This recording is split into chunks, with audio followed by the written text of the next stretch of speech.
y desde varios... Ahí va, ahí salió el grabando. Bueno, muchas gracias a todos los que se sumaron, muchas gracias a Germán y a Tomás por sumarse a este hermoso seminario. Voy a compartir pantalla, me avisan porfa si se ve OK. Sí, se ve bien. Perfecto, gracias. Bueno, este seminario se llama Activos Intangibles, Innovación en Redes Sociales y lo vamos a abordar desde 3 ejes principales. Yo voy a dar una introducción sobre qué hablamos al respecto de activos intangibles, conceptos, algunos ejemplos, formas de monetización.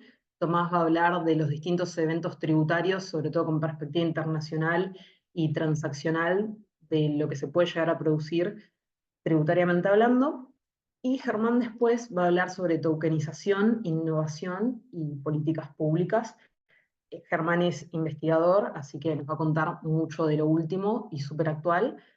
Y como última introducción, quería contarles que estamos empezando a lanzar más cuestiones de propiedad intelectual y tecnología en el SEMA. En el marco de eso también hay una reunión informativa la semana que viene sobre el programa Propiedad Intelectual y Management de Activos Intangibles que estamos lanzando, que arranca ahora en julio, así que después voy a pasar el link para el que quiera anotarse a la reunión informativa, donde vamos a estar analizando y planteando los distintos puntos y las modalidades que vamos a abordar en el curso.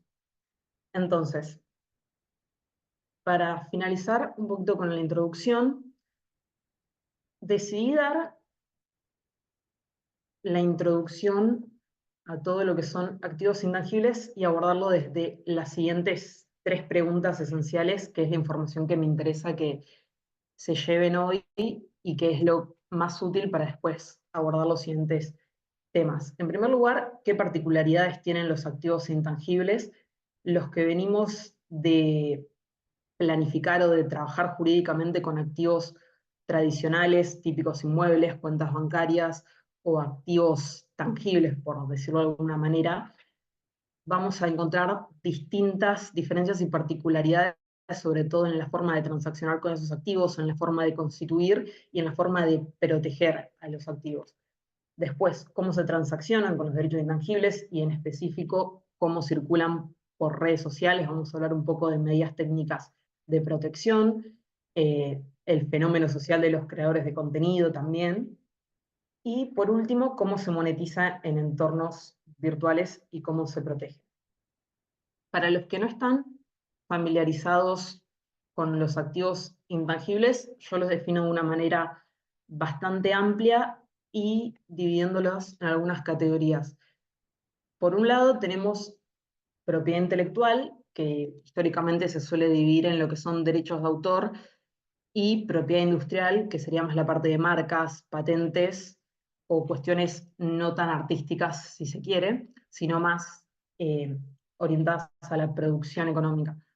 Después tenemos otros tipos de activos, como por ejemplo los activos digitales, donde podríamos englobar a lo que son los datos, a los criptoactivos en algunos casos, y tenemos, por otro lado, los derechos de imagen, que ahora tienen bastante más relevancia con la irrupción de los creadores de contenido, influencers y otros actores relevantes para la economía digital.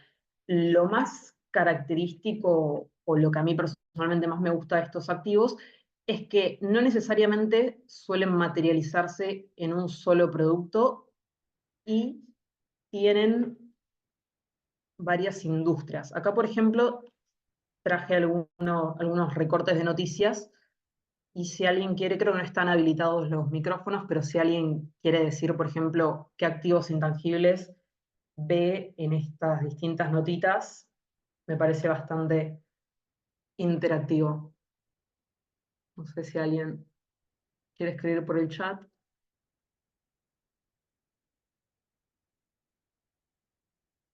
Bueno, baja participación. Bueno, en el caso de los NFT, ahí podríamos identificar eventualmente uso de marca, por ejemplo, que ahora está también muy de moda acá. En esto de Fortnite también había sido un tema de que habían utilizado Fortnite y activos propios de los videojuegos sin autorización, los NFT. podemos clasificarlos también con el derecho a la imagen de Maradona. Nair Galarza cedió los derechos de su historia para una serie, ahí también tenemos un activo intangible que es los derechos de imagen y sobre la historia. Después, todo, bueno, detalles de la marca de Maradona. Pero, digamos, es un gran ejemplo de que atraviesan distintas industrias y se pueden monetizar de distintos lados, pero la idea es que dan distintas operaciones con distintos tipos de activos que eventualmente se mezclan. En el caso de los activos, criptoactivos, es bastante tangible en este sentido, porque suelen tener varios activos intangibles. Entonces, ¿qué particularidades tienen los activos intangibles y su mercado? Bueno, distintas formas de constitución. Por ejemplo, lo que es derechos de autor tiene un sistema más registral de inscripción. En cambio, lo que son marcas, patentes, es un proceso más complicado que es territorial, por ejemplo. Luego, histórica centralización, esto es una característica más dependiendo de cada ordenamiento jurídico, pero por ejemplo, todo lo que era marcas y patentes antes de la digitalización y de los cambios en la administración pública, se centralizaba todo en Buenos Aires y en el interior era más difícil. Hoy, como es la mayor parte digital, hay un mayor acceso a los registros. Luego, distintos riesgos y puntos de conexión. Esto es muy importante tenerlo en cuenta para la parte tributaria, de la que va a hablar Tomás.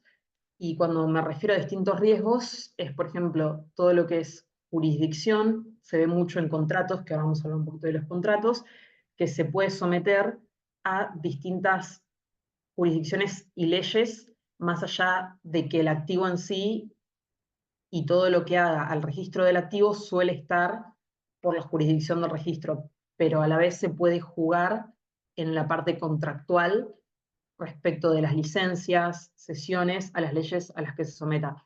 También se puede perder un activo por no renovación, por ejemplo, en el caso de la marca, hay casos donde se deja caer la marca porque no se pagan las tasas, o, por ejemplo, límite de plazos en el caso de patentes, destrucción de secreto o de la novedad en el caso de patentes o de secretos comerciales, distintas formas de transaccionar y comercializar. En principio es contractual, es decir, se da por sesiones o por licencias, si bien hay figuras más exóticas, esas son las principales.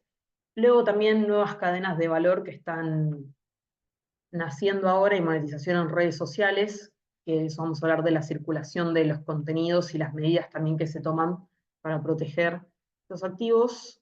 Voy creo que 10 minutos, pero si me paso de tiempo, me avisan. Bueno, mercado global y de circulación constante, sobre todo por redes sociales, y nuevas regulaciones incipientes sobre actores relevantes, por ejemplo, sobre inteligencia artificial, que ahora está muy en boga en Europa con el reglamento de inteligencia artificial. En Francia sacaron también una ley sobre influencers, también sobre todo lo que es publicidad y circulación en entornos virtuales. También hay muchas problemáticas respecto de el consumo de ciertas publicidades y todo por parte de chicos, sobre todo en casinos, pero digamos, es un sector donde hay incipientes regulaciones de qué se puede hacer y qué no, sobre todo en redes sociales. Y para ir definiendo un poquito más qué es lo particular y qué es lo más rico desde un punto de vista transaccional, el ciclo de vida de un intangible yo lo divido en tres grandes etapas. En primer lugar, registro o constitución, por ejemplo, lograr que te otorguen la marca o lograr la patente, o la creación de la obra con su correspondiente inscripción en la Dirección Nacional de Derechos de Autor. Esta es la parte más administrativa, si se quiere, o procedimental. En el caso de los derechos de imagen, obviamente la parte de registro, constitución, no es relevante desde un punto de que son derechos inherentes a la persona y se puede ceder su parte económica en lo que respecta a su explotación, pero no podríamos hablar de un registro de constitución propiamente dicho, lo cual refuerza el punto de la transaccionalidad a través de contratos. Hay algunos activos que no tienen un registro en sí, y en el caso de los criptoactivos, por ejemplo, sería la emisión mediante los smart contracts. Luego pasamos a una fase de comercialización que es, si se quiere, la más rica, donde podemos encontrar cesión, contratos de cesión, de licencia, distintas formas de distribución, por ejemplo, por redes sociales, monetización mediante plataformas, por ejemplo, lo más tangible, si quiero, a lo que todos estamos más acostumbrados, es la monetización de contenido protegido por derecho de autor en YouTube o en otras plataformas como Twitch, que ahora están muy de moda. Con cosas exóticas me refiero a institutos un poquito más elaborados que no son a veces muy usuales, como por ejemplo usufructo sobre patentes o leasing sobre licencias, he visto también. Quizás para los que no son abogados esto suena un poco distópico, pero se pueden adoptar distintas figuras contractuales para transaccionar con esos activos, y ese es el punto más relevante. Después, en la comercialización y volviendo un poco con el registro de constitución, se pueden dar spin-off o derivaciones de un proyecto. A mí me gusta, por ejemplo, citar el caso de Netflix, que, por ejemplo, saca una obra y después de eso genera de sus personajes spin-off otra obra derivada de eso, o saca marcas, o saca, vende derechos para hacer un libro en sí de la producción audiovisual. Todo ese tipo de cuestiones también se pueden llegar a dar en la comercialización y forman parte de la transaccionalidad de estos activos. Después tenemos una fase de monitoreo, donde tenemos distintas regulaciones y distintas medidas para proteger. Por ejemplo, el Notice and Takedown, a mí el ejemplo más tangible que se me viene a la mente es cuando uno sube un contenido a Instagram y si no cita la música o se escucha de fondo, básicamente te lo bajan por infracción de derechos de autor o por no contar con una licencia específica para utilizar ese contenido. No sé si alguna vez a alguien le pasó, pero pasa, me ha pasado. Después, medidas técnicas de protección, que traje algunos ejemplos también, como medidas de sanción, si quiere, también está la desmonetización, que le pasa mucho también a los youtubers, es decir, que no se les permita recibir ingresos por ese contenido subido. También, bueno, típicamente cartas documento, litigios, y eso forma parte de la protección por otros medios de los activos. Todo esto en el medio de una estrategia nacional, internacional o privada también, que debería desarrollar cada organización intensiva en intangibles. Después, esta diapositiva quedó repetida. Bueno, volviendo a... Se me va para atrás la presentación. Volviendo a las redes sociales y a las nuevas oportunidades de monetización de activos intangibles, podemos encontrar distintas plataformas que hoy en día permiten monetizar de forma directa o también de forma indirecta, como por ejemplo los ingresos por publicidad, que pueden implicar un derecho de imagen o un derecho de autor sobre la publicidad, dependiendo de qué tan creativa sea, regalías por derechos de autor, en el caso de plataformas como Spotify o como YouTube, suscripciones pagas, donaciones, ventas de productos como Marketplace.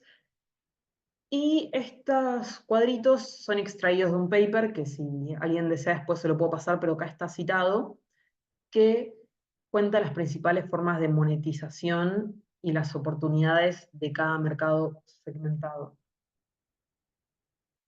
Por último, y para ir cerrando con la parte de protección de activos intangibles y las particularidades, traje estas como conclusiones, si quiere, medidas técnicas de protección, que era lo que habíamos citado como parte de monitoreo, encriptación del contenido, por ejemplo, para todo lo que requiera, es muy común en Netflix o en plataformas que explotan activos intangibles mediante el modelo de suscripción, que pueden llegar a encriptar contenido para que no se pueda reproducir fuera de la plataforma, detección de la IP de los usuarios para ofrecer determinado catálogo, es decir, y esto también se me viene a la mente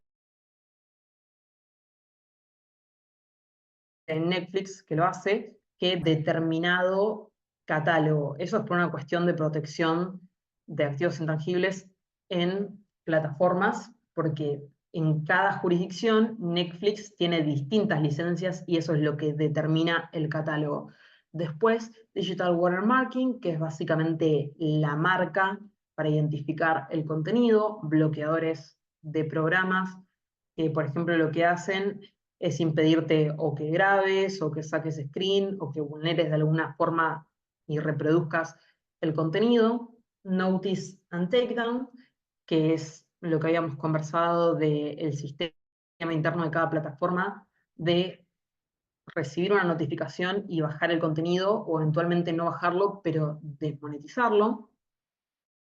Después también el monitoreo, la vigilancia en el marco de una estrategia, términos y condiciones de cada plataforma también, y sus programas específicos, como por ejemplo Mercado Libre u otras plataformas que comercializan productos, dependiendo de si tenés la marca registrada o no, te garantizan ciertas protecciones o ciertos mecanismos de reclamo ante vulneración de un intangible.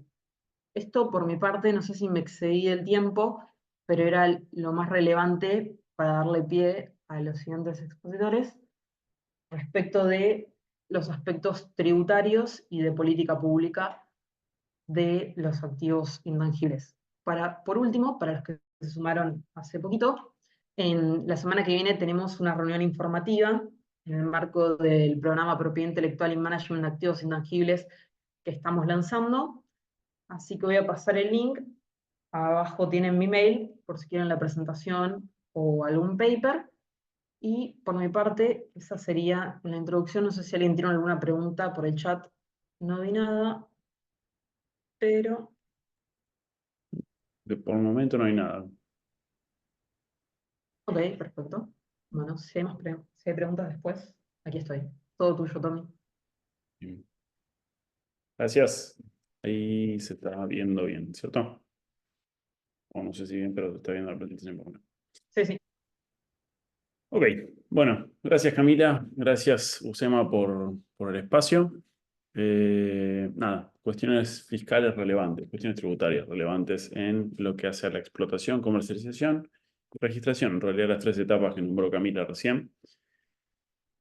Obviamente es un paneo general, son algunas de las cosas, son quizás las más importantes a tener en cuenta, en especial porque quien desarrolla y explota propiedad intelectual tiende a creer que se pueden hacer ciertas cosas y que nadie se entera, y eso es normalmente falso. Lo primero a tener en cuenta es, siguiendo la cronología de etapas que planteó Camila, la primera es el registro. Depende en qué jurisdicción registra la propiedad intelectual. Obviamente, aclaración previa, la propiedad intelectual existe, la registres o no. Eh, por ahí no es propia o técnicamente propiedad intelectual, pero sí va a existir por lo menos efectos tributarios y de explotación. Entonces, en el marco de eso, vas a tener dos cosas a considerar. Primero, si efectivamente la registras y dónde la registras. Eso, la mayoría de las jurisdicciones va a significar que vas a tributar en esa jurisdicción por el mero hecho de haberla registrado. Cualquier, llamémosle dólar, porque declarar pesos puede ser triste, te va a generar tributación en esa jurisdicción o la obligación de declararlo. El segundo punto va a ser, quizás vos lo registrás bueno, si lo registras en Bahamas, no vas a tributar en Bahamas, pero si lo registraste en Estados Unidos, como hace mucha gente que dice, no, lo registré en Estados Unidos o Holanda o algún lugar porque el sistema de protección legal es genial, ok, vas a pagar en ese lugar, independientemente de dónde explotes efectivamente la propiedad intelectual. Entonces, ese es otro punto a considerar cuando uno proyecta el negocio.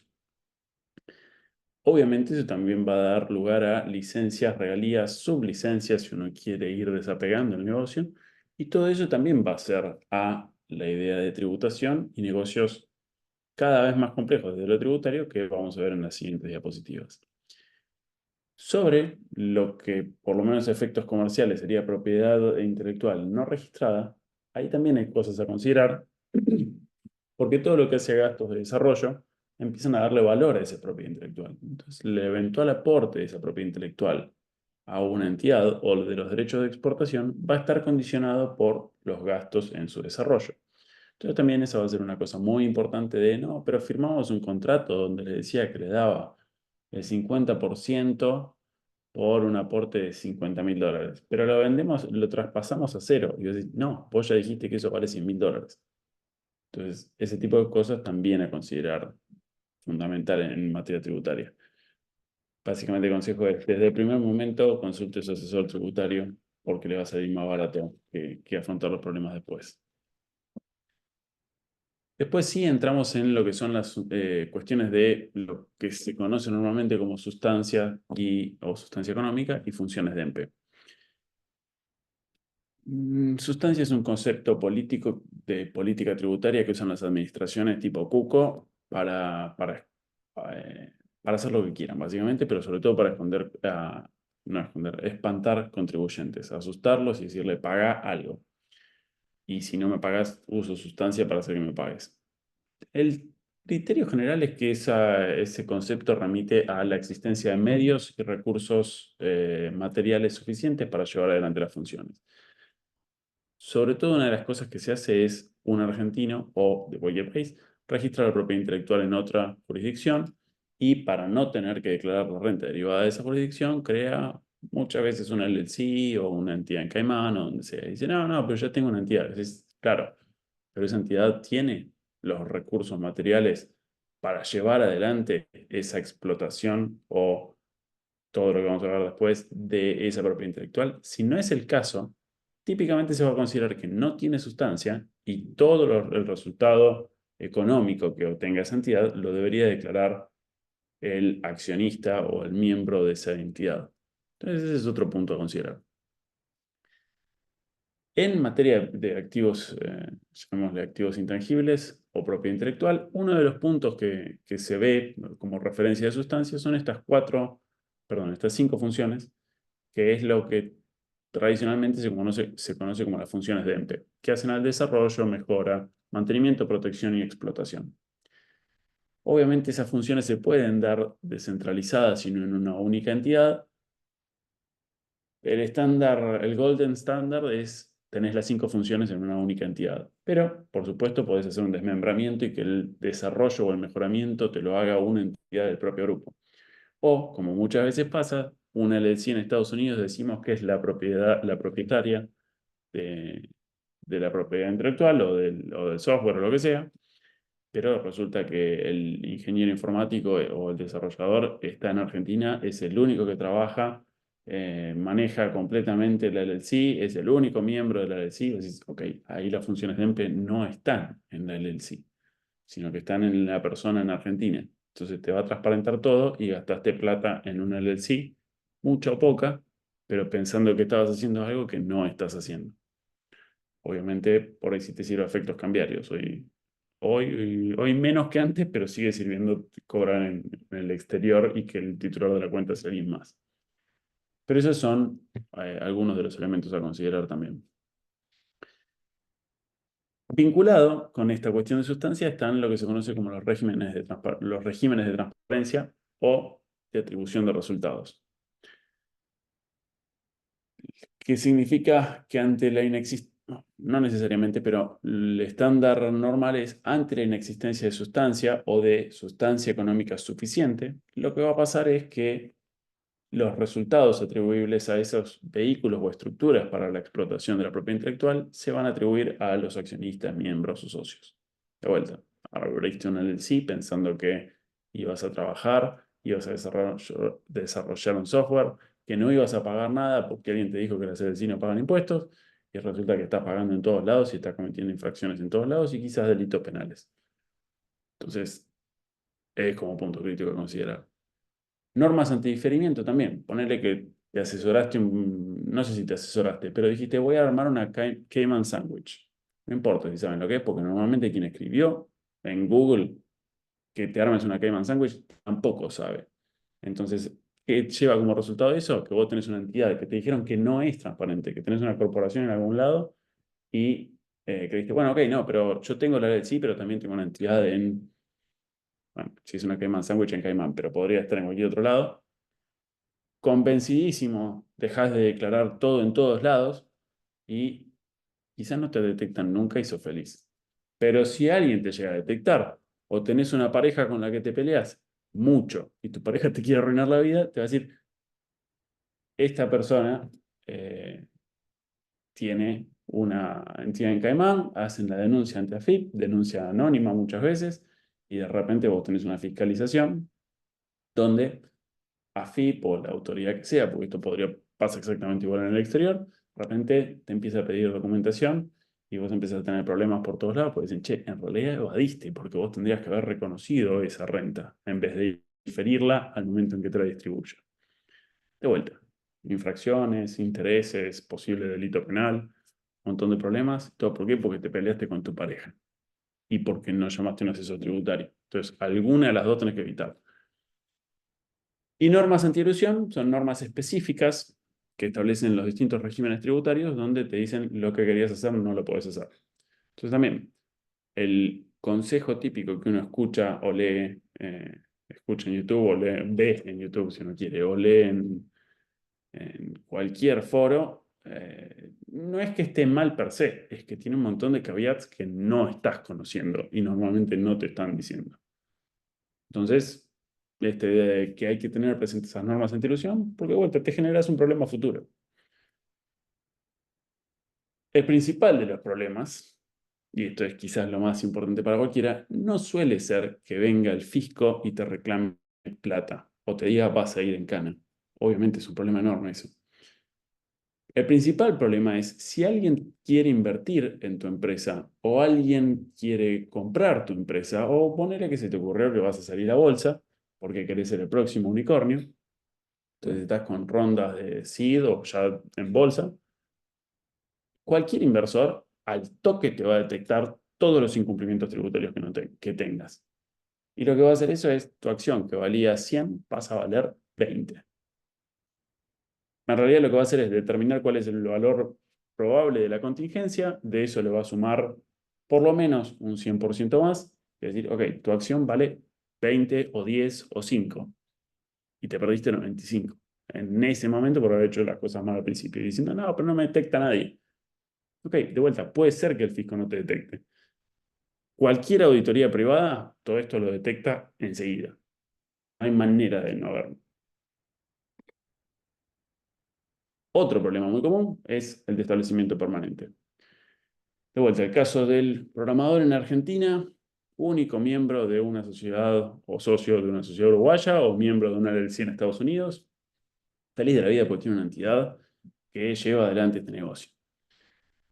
Pero de repente es la persona que lleva adelante la administración total del negocio de vuelta a cualquier lado, no necesariamente Argentina, podría ser en Alemania, España, Italia, Chile, Perú, y es feliz pensando que tiene bien la entidad, y resulta que porque él es el management de la empresa, en realidad esa empresa es considerada residente fiscal del lugar donde está este manager. Entonces también es una cuestión que te va a cambiar porque pasas a ser residente fiscal y toda la tributación que en teoría iba a pasar a Estados Unidos o a Caimán o donde sea, pasa a ser tuya, en cabeza propia. Entonces ahí generas otro problema porque, de vuelta, tributación por la totalidad del resultado. Más intereses, multas, sanción penal. Medio que no lo voy a repetir más, pero sepan que están esas 4 cosas adicionales.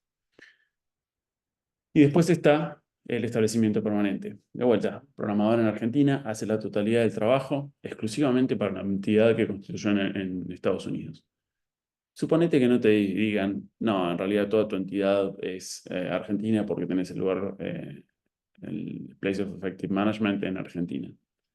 Lo que van a hacer, por lo menos, es ir por la pauta de establecimiento permanente. Cualquier pago que salga de Argentina hacia Estados Unidos, lo que te van a decir es, claro, pero esta entidad tiene un establecimiento permanente en Argentina.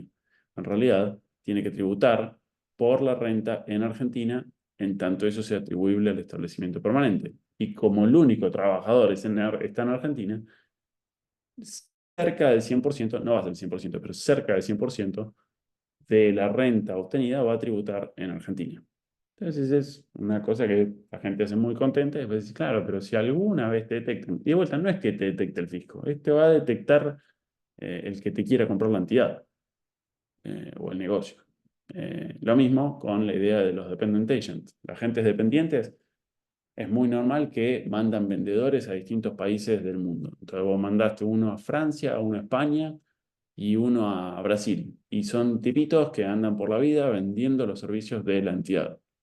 Y vos contento pues decís, no, pero yo armé bien la estructura y me fijé de que la administración esté en Estados Unidos y me fijé todo lo demás.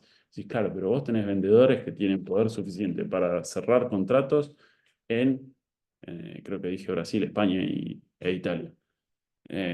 Tenés 3 establecimientos, podés llegar a tener 3 establecimientos permanentes, tributás en los 3 lados. De vuelta, no es tanto que te lo detecte el fisco, que te lo va a detectar y te va a reclamar impuestos, sino que además la cotización de tu empresa se cae. Y porque Argentina es así particularmente complicado, adopta este estándar nuevo de establecimiento permanente por servicios prestados en la jurisdicción. 6 meses en los cuales alguien en Argentina te preste servicios, mejor dicho, un empleado o un trabajador en forma directa o indirecta preste servicios a un sujeto no residente, el sujeto no residente pasa a tener un establecimiento permanente en Argentina. Mismo estándar se aplica en ciertos casos en Canadá, en la India, Pakistán. Hay un montón de jurisdicciones que lo tienen. Es un estándar nuevo, no está en todas las jurisdicciones, pero otro elemento a considerar cuando de repente contratás un contractor en algún lado y decís, no, pero son contractors. Medio que depende. Eso también para considerar. Y sobre la idea de las cláusulas antilusivas que nombré antes, una de las más importantes y específicas es la de las reglas regulatorias de precios de transferencia. Precios de transferencia aplica solo en el marco, solo no, hay países que no lo amplían, pero en principio en el marco de operaciones internacionales y Argentina en particular genera un doble estándar. Operaciones internacionales entre sujetos vinculados, es decir, si sos el único socio de una entidad en el LC, el sueldo que te pague o la remuneración que te pague en carácter de contractor o lo que sea, tiene que ser un valor de mercado. Si te pagó de menos o más, se ajusta el precio. A efectos impositivos, no lo haces a efectos cambiarios y más, por lo cual puede seguir teniendo sentido. A efectos corporativos no se hace la corrección. Pero a efectos impositivos, vos vas a tener que declarar más renta. Entonces, también una cuestión a considerar. Y por último, Argentina lo que dice es, incluso si las partes no son vinculadas, pero se está operando con una entidad residente en una jurisdicción de baja o nula tributación o una jurisdicción no cooperante, el listado de jurisdicciones de baja o nula tributación o no cooperantes argentinos tiene ejemplos extravagantes, como por ejemplo Paraguay, donde te va a decir, bien, esa entidad que vos tenías en Paraguay, donde te dijeron, no, es el 10-10-10, no se paga casi nada en Paraguay, sí, pero pará, vas a pagar en Argentina, porque te están haciendo una corrección y si vos le prestás los servicios a esa entidad, vos tenés que recibir una compensación de mercado. Si toda la tarea la haces en Argentina, la entidad de Paraguay, la renta atribuible a Paraguay es mínima y todo debería de ser atribuido hacia Argentina.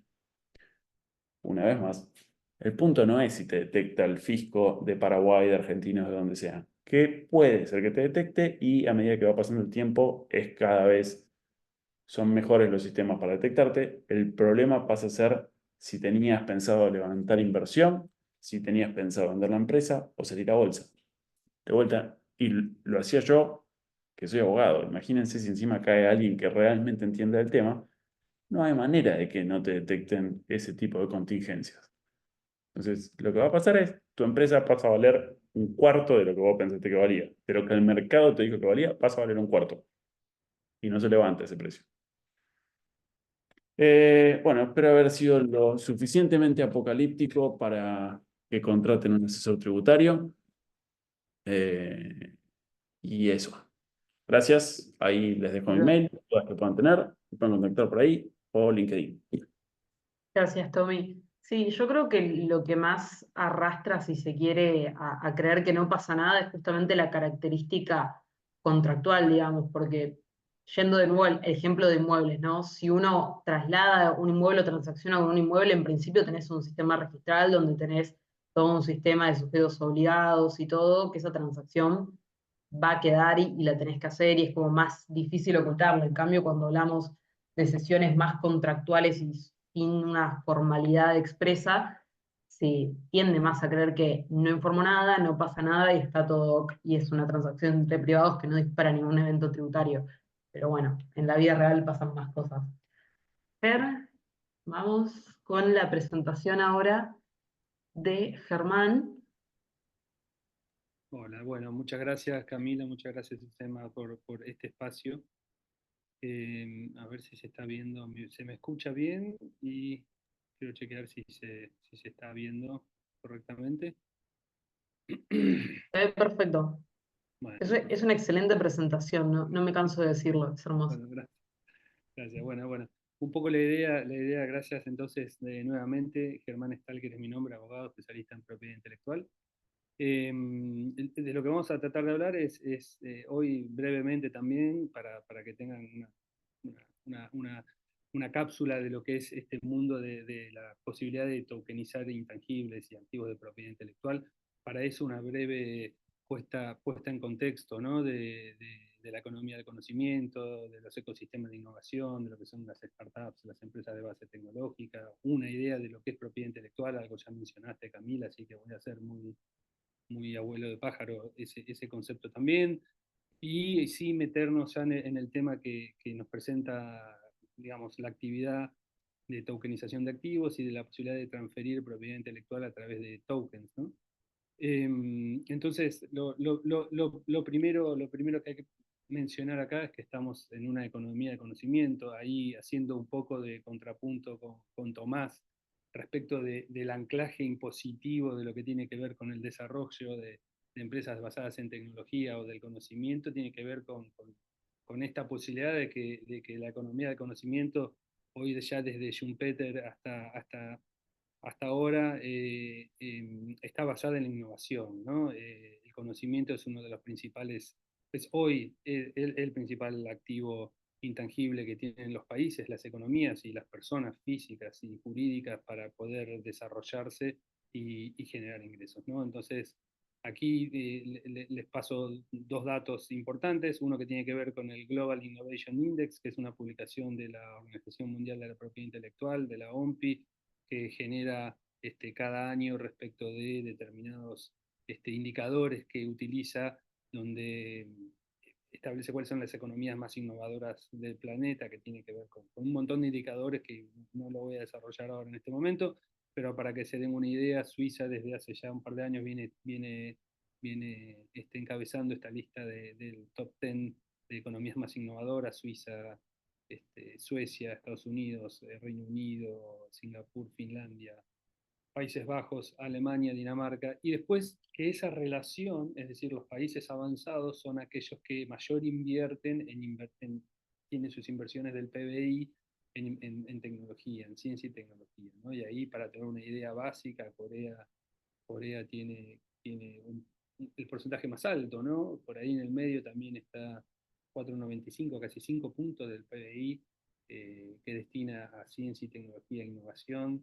Eh, Está Israel también por allí entre el 3 y el 4, Estados Unidos 3,5, China también con el 2,5 casi por ciento, Brasil en América Latina es el país que más invierte en I+D. Y bueno, nuestra Argentina está con el 0,52, estos son datos del 2023, ¿no? Del año pasado, hay que ver lo que arrojan los datos del 2024. Pero esta es para darnos una idea de la importancia que tienen las investigaciones del mundo científico, tecnológico, de la innovación y de la economía del conocimiento para el desarrollo de una economía, tanto en que esa economía sea considerada como una economía innovadora, como para la cantidad de inversión que realiza.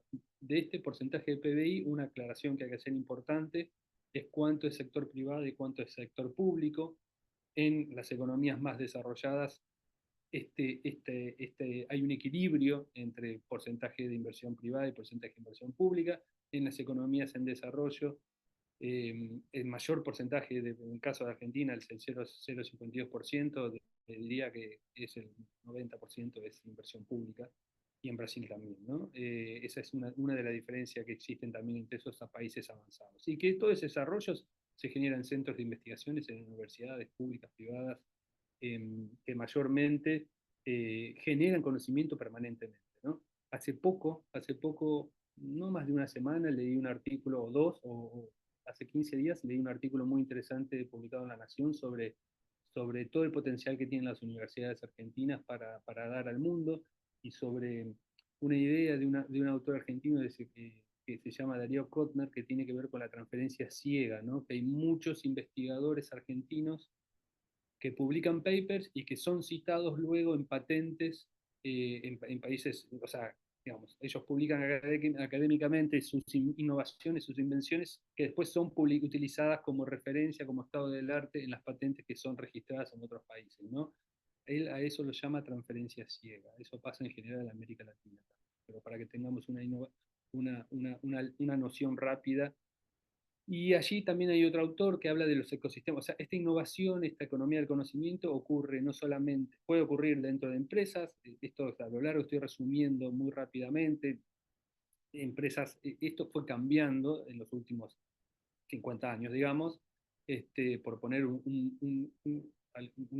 fecha, pero hay un autor que se llama Hugo Cantis también que distingue los ecosistemas existentes en el mundo. Puede ocurrir en una empresa, puede ocurrir en ecosistemas, ¿no? Ecosistemas donde diversos sujetos, ecosistemas entendidos como esos ámbitos o lugares o espacios que no necesariamente tienen que ser físicos, sino que son arenas donde interactúan diferentes actores, ¿no?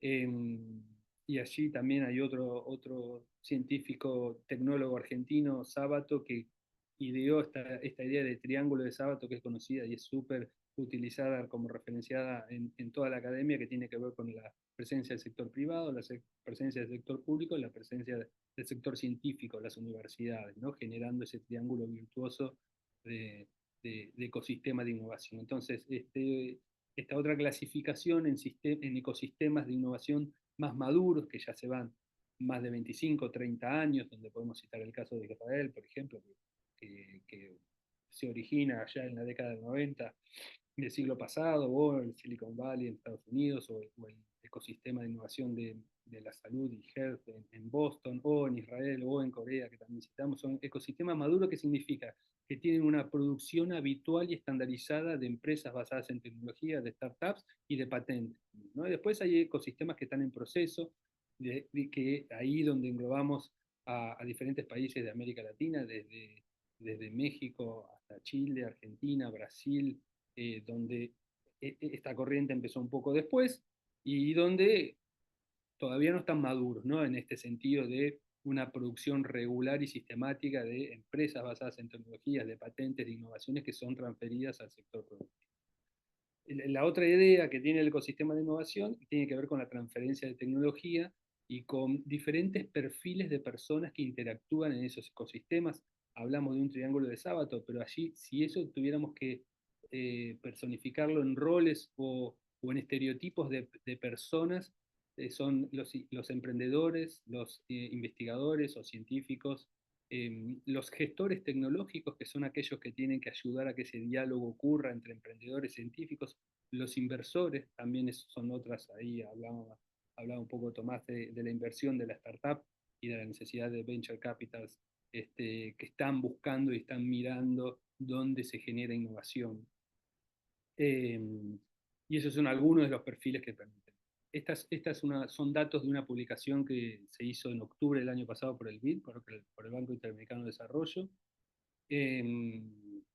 donde habla del sistema de Deep Tech en América Latina y el potencial enorme que tiene, y simplemente refuerzo la idea esta de lo que es la economía del conocimiento y lo que puede generar como motor del desarrollo. Existen 300. Bueno, esto es permanente, cambia permanentemente, por eso cité la fecha de la publicación de octubre del año pasado, pero a ese momento eran 340 startups que levantaron capital de venture capital y aceleradoras, algo así como 2.000 millones de dólares de capital levantado por startups. En América Latina, digo, este estudio está referido a la región de América Latina, 98 compañías con una evaluación superior a 10 millones de dólares, 8.000 millones de dólares, el valor que se calcula, que este estudio del BID calcula del ecosistema de Deep Tech en América Latina. Valor promedio de una startup, 24 millones de dólares, y existen 3 compañías con una evaluación superior a 500 millones y hay varios unicornios, eso es bastante más conocido por todos, pero simplemente para que tengamos una noción de lo que estamos hablando con lo que es el ecosistema innovador y la economía del conocimiento en América Latina solamente, ¿no? ¿Qué es una startup o qué es una empresa basada en tecnología? Es un emprendimiento, para tener bien concreta la idea, es un emprendimiento que tiene como fin explotar nuevos productos o servicios a partir de los resultados de la innovación o la investigación científica o tecnológica, ¿sí? ¿Cuáles son las tres características básicas? Tiene una startup, una empresa de base tecnológica, que son dispositivos pensados y creados para comerciar una tecnología que tienen activos intangibles, ¿sí? Son resultados de la innovación, de la investigación científica, y que tiene una estructura societaria ágil, dinámica. Así Tomás también habló de diferentes formas de estructurar empresas de base tecnológica, donde puedan ser aptas para recibir inversiones de diferentes países. Por eso la idea de globalizar, ¿no? que tiene la idea es un dispositivo para comercializar tecnologías a nivel global, escalar y que el producto sea comercializado en todo el mundo, ¿no? Entonces, brevemente, esto es algo que Camila ya les comentó, esta clasificación clásica para todos los que venimos del mundo de la propiedad intelectual, en la propiedad industrial, con las patentes de invención, los modelos de utilidad y los modelos industriales y las marcas, el derecho de autor con las obras literarias, musicales, científicas, artísticas. En algunos países, en general, el software también se registra como derecho de autor, en otros países está dentro de las patentes. El derecho de obtentor, que es aquellos creadores de variedades vegetales que tienen el derecho de registrar y después licenciar la producción, digamos, la comercialización de la variedad vegetal que hayan creado, que hayan desarrollado, las denominaciones de origen y los secretos industriales o know-how, ¿no? Estas son a grandes rasgos las clasificaciones de la propiedad intelectual. La propiedad intelectual es un derecho de propiedad que el Estado otorga a una persona, a un inventor, a un creador, por un tiempo determinado en un territorio determinado, ¿sí? Ese es el concepto que está detrás de un registro de una propiedad intelectual, ¿sí? Es decir, el Estado, para incentivar la innovación, lo que hace es: esta persona creó algo, lo patenta, lo registra y tiene el derecho exclusivo para comercializarlo en un territorio determinado y por un lapso determinado. Esa sola persona tiene los derechos para la comercialización, después la puede licenciar, etc. Por eso también ahí Tomás mencionaba que hay que tener en cuenta cuando la propiedad intelectual o las patentes se registran en otros países. Eso podemos abordar un poquito más adelante. Pero esa es la idea general de lo que es el derecho de propiedad intelectual sobre un activo que es intangible, ¿sí? Que como también en contraste a lo que decía Camila, que no es como un activo que es una casa, un activo tangible que uno puede tocar, o un derecho de propiedad sobre un automotor. Entonces, tradicionalmente la transferencia de la propiedad intelectual o la transferencia de tecnología se hace mediante contratos de licencia, de compraventa de tecnología, o de transferencia de tecnología, o de transferencia de know-how, de secretos comerciales, mediante contratos, ¿no? Contratos del derecho internacional privado, por lo general, porque son innovaciones y tecnologías que se transfieren a mercados internacionales. Entonces, la pregunta o el interrogante o lo que dispara esto es si se puede hacer mediante blockchain y token. La verdad que para nosotros sí existen algunas de esas categorías de propiedad intelectual, de las que le mencioné antes, que son un poco más aptas de alguna manera para ser transables o comercializables a través de los tokens.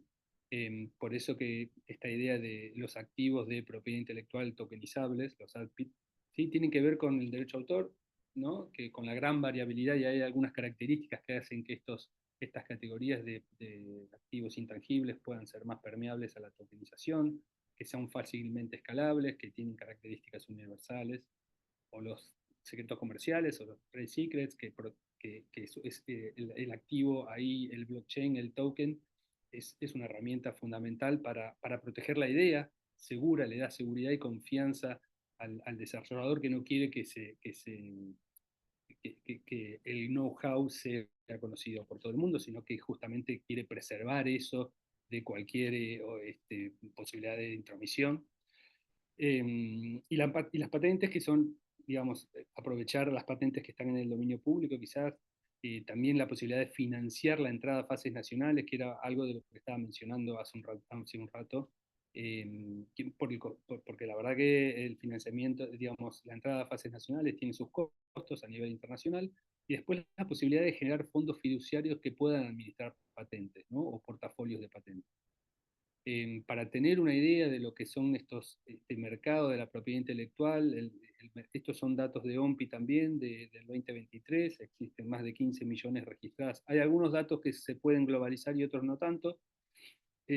Patentes, 3,5 millones de patentes en el 2023, modelo de utilidad y 4,5 millones también, y diseño industrial. Después existen las posibilidades de tokenizar tesis o trabajos de integración final de las universidades en diferentes de grado y posgrado, que también hay una estimación de 4,2 millones de tesis en América Latina, ¿no? En este caso. Es más difícil tener datos globales a nivel de derecho de autor o de copyright y de secreto comercial por la propia naturaleza que tienen estos derechos, ¿no? Entonces, para dar una caracterización general por ejemplo, de derecho de autor, de por qué la tokenización sería una ventaja, tiene que ver con que son registros inmutables, ¿no? La autoría, la propiedad y la fecha cierta que asigna un token a una determinada creación es indiscutible, es prueba indiscutible. Después, a través de los smart contracts, permiten automatizar acuerdos de licencias y regalías, y después la transferencia y la trazabilidad. La transparencia y la trazabilidad, donde se puede hacer un historial transparente que facilite el seguimiento, algo que Camila también mencionaba en su presentación, ¿no? Entonces, de alguna manera, un artista musical puede registrar su canción mediante una plataforma de blockchain, mediante un token, donde quedan registradas todas las subsecuentes usos de esa canción, y mediante contratos inteligentes puede distribuir automáticamente las regalías de cada vez que se reproduzca esa canción, ¿no? o esa creación que tiene. En el caso de Trade Secrets, lo que les mencioné antes también, con el almacenamiento seguro, dada la naturaleza descentralizada de la cadena y dada la naturaleza propia de los secretos comerciales, que justamente es un secreto, lo que se está comercializando. Eso tradicionalmente en la vía offline se hace mediante un contrato, se crea, digamos, un contrato donde está el know-how allí presente, o se hace la transferencia in situ de una compañía a otra compañía. Acá la posibilidad de poder tokenizarlo, con un control de acceso preciso sobre quién accede. Cada uno, el dueño, el titular de ese token, puede autorizar y sabe quién deja registrados sus datos en la plataforma de blockchain para tener trazabilidad perfecta. Y luego la prueba de propiedad, ¿no? Probar la existencia del secreto sin revelar el contenido, ¿no? Supongamos que una compañía decida almacenar en blockchain, en un token, un determinado código o algún algoritmo que quisiera en la cadena de blockchain. Eso lo puede hacer perfectamente y solo autoriza a determinadas personas a quien hace una negociación previa para poder transmitirle ese secreto comercial. Y en el caso de patentes, finalmente simplificar el proceso de solicitud con un registro permanente y ya eficiente con marca de tiempo, ¿sí? Esto permite, digamos, elimina las posibilidades de falsificación, entonces lo que facilita la verificación de autenticidad del autor, por supuesto. El autor se hace responsable del estado del arte previo, y permite la comercialización a una escala global, ¿no? Con un acceso fácil a la aplicación y a la gestión de la patente. Así que con esto creo que termino, así que Camila, espero haber cumplido con el tiempo y quedo a disposición para responder preguntas. Este es mi correo electrónico y también, como Tomás, me pueden encontrar en LinkedIn y allí hacerme consulta. Muchas gracias. Perfecto, muchas gracias por la exposición. Bueno, tema súper actual, la verdad, realmente está renaciendo todo. No sé si hay preguntas en el chat. Había una que decía, ¿cómo hago para proteger, por ejemplo, las ideas que expongo en un video de YouTube? Bueno, en primer lugar, las ideas en sí no son protegibles, es una linda pregunta. Lo que se protege es la expresión de la idea y eventualmente lo que se protegería o lo que se utilizaría es el video en sí, mediante la plataforma, conforme a los términos y condiciones de esa plataforma. Esa sería la respuesta práctica. Sí, sí, y además agrego que cuando uno crea una cuenta de usuario en YouTube y va a hacer alguna creación, presta un consentimiento a unos términos y condiciones sobre la propiedad intelectual que tiene la plataforma también, ¿no? Entonces también tiene su reglamentación interna del caso. Claro, pasa mucho también, ya que estamos con el tema de los NFT, plataformas como OpenSea siempre te hacen como esos disclaimers, porque vieron que OpenSea es una plataforma conocida de NFTs, donde uno cuando se suscribe o cuando acepta los términos y condiciones, cuando mintea, que es que se le dice a emitir ese NFT, tiene que aceptar y declarar que tiene todos los derechos para comercializar o eventualmente licencias o es titular, y que la plataforma no garantiza absolutamente nada, como que también cada uno es dueño o responsable de hacer su propio research sobre lo que va a comprar. Bueno, si no hay más preguntas, comentarios, nada, creo que vamos a dar por terminado. Tommy, no sé si quieres decir algo más. No, recuerden lo que comentó Camila antes de la charla informativa de la semana que viene. El link sí lo perdí, pero lo voy a mandar por ahí. Y eso, nada, quizás es el primer programa vinculado a activos digitales e intangibles en particular, pero sí la UCEMA tiene una oferta de programas vinculados a tokenización y tokens en general, o criptoactivos. Eh, Que lo das vos. no, Yo no, quería también lo decir, da gente que es cripto en Argentina. El mío es uno que es cripto impuestos, pero si quieren la parte de finanzas descentralizadas y demás, eso lo dará. No me acuerdo no, quiénes son todos los que están, pero algunos son miembros de la ONG Bitcoin Argentina.